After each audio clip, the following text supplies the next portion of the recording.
Hey, my reactor. So I'm back with Orphan, Chapter 6, Bernice. Standing in the hallway outside of Lange's apartment, Bernice couldn't decide what to do. The twins were crying inside, and no one was answering the door. She knocked the third time. Mrs. Lange, she said again, are you in there? Still no answer. It's Bernice Groves, your neighbor from across the street. I saw your daughter leave the building and wanted to make sure you're all right. She hesitated and tried to think of something else to say. Flu or no flu, she was probably the last person Miss Lange wanted to see at her door. I know we had our few crosswords between us, she said, but at times like this we need to look out for each other. The baby's wow seems to grow more frantic. Bernice felt like screaming. She had to get inside, even if it meant breaking down the door. She knocked again, frustrated, pounded inside of her head, then tried the handle. To her astonishment, it turned and the latch clicked open. She gasped, surprised and angry all at the same time. What kind of mother leaves an apartment unlocked with two babies inside? Then she remembered Peel was the one who had left the building. Maybe she forgot to use her key. That at least would be understandable. She was young. She was just a young girl, lightly frightened by the horrible things that had been happening. Bernice was a grown woman, and she was horrified. And even though they were too young to understand, Peter brothers could probably sense something was wrong and were scared too. Thinking of the twins, a flood of maternal instinct surged through her, and she pushed the door open and hurried inside. The smell of rotten flesh instantly filled her nostrils, making her gag. She clasped her hand over her mouth and nose and looked around the dim apartment. Flower sack curtains swirled out from a half open window above the crumpled bed, and then blew in again when she closed the door. Baby clothes and hung crooked from clotheslines draped along the ceiling. Clothespins clasped to a sleeve here and a leg there. The collar of a nightdress somewhere else. Dirty dishes filled the table and a wash tub full of soiled diapers sat next to the stove. Either Mrs. Lane wasn't as hard working as oily as the rest of the Germans, or Peter had been living there on her own. And somehow, even though she was inside the apartment now, the baby's cries still seemed distant and muffled, like they were coming from somewhere else. Had she broken into the wrong place?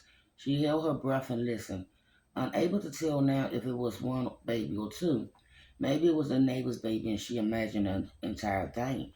Then she noticed the diapers and rags stuffed under the door to the other room, and her heart sank. No, God, please, not the twins. She moved towards the door, her stomach twisting. She clenched her jaws, turned the handles, and slowly pushed the door open. A weak shaft of light revealed a plank wall and two frames black and white photos above a leaning dresser. The photographs were of Mrs. Lane smiling on their wedding day. Him in a dark suit and her in a lace veil and simple white dress. Bernice held her breath and edged inside, letting her eyes adjust to the gloom.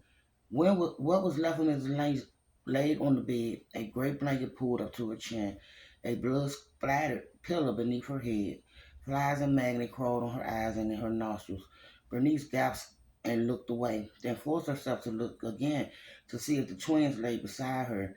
A half circle of paper flowers surrounded Mrs. Lane's hair, and something that looked like baby powder covered the blanket and pillow, but no dead boys laid with her. No infants' corpses with their eyes swollen shut. She scanned the cramped space to see if the twins were in the bedroom at all. Somewhere the babies went on crying.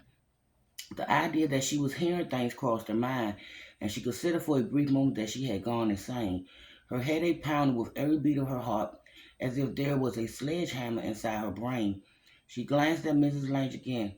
Did she hear the cries too? Did she, as she lay lost in death, hear her sons calling out for her, desperate for her loving arms and milky breast? Was her poor soul being tortured, unable to understand why she couldn't see or find her babies?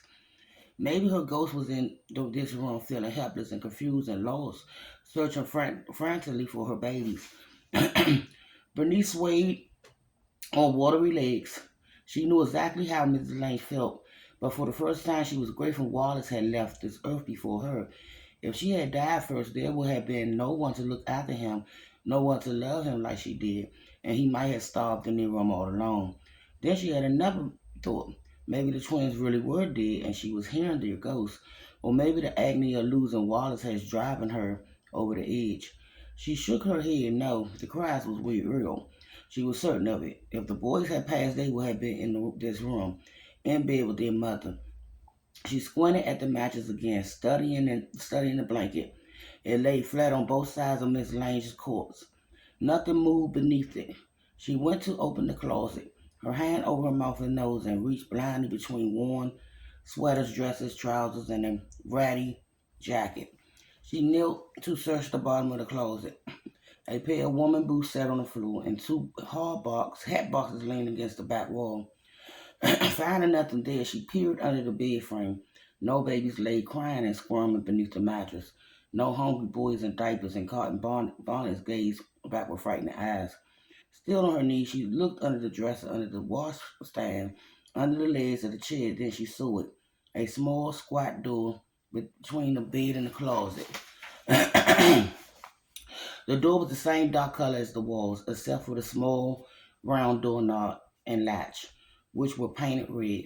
Bernice scrambled over it on her hands and knees, grabbed the doorknob with shaking fingers, and yanked it open. If she had been standing when she saw what was inside, she would have sunk to the floor in disbelief.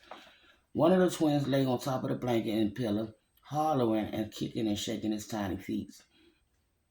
The other was wedged in a corner, half sitting, half lying down, his red face wet with tears. Both wore long sleeved night dresses, sweaters, bonnets, and booties. Two bottles lay leaking on the blanket beside two wooden rattles. Bernice pulled out the first baby and hugged him to her chest. "Oh my God," she cried. "Oh my God, you poor things." The baby whimpered and shuddered against her, his crying momentarily quiet. His skin felt clampy, and his diaper felt heavy and wet. The stench of it fell in her nose. With her free hand, she reached in for the other twin. She didn't want to put the first one down, but couldn't get enough leverage to bring the other one out without hurting him. Trying not to panic, she wiped her flooding eyes so she could see better, then gently tugged the blanket out from beneath his bottom, quickly wrapped his quickly wrapped it around the first baby and laid him on the floor.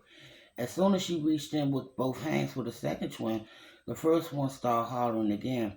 "Shh," she said, "don't cry, I'm right here." With the second baby safely out the cubby, she scooped the first one into her arms and stood on wobbly legs. Both boys clutched to her chest.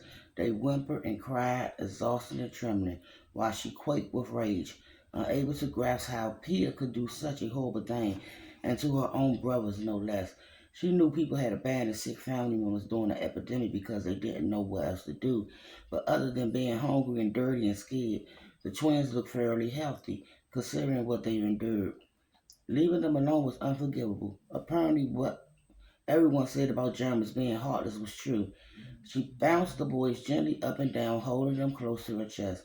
"There, there," she said, her voice quivering. "No need to cry. You're all right now. Don't worry. I'll take care of you." And I'll be back, y'all.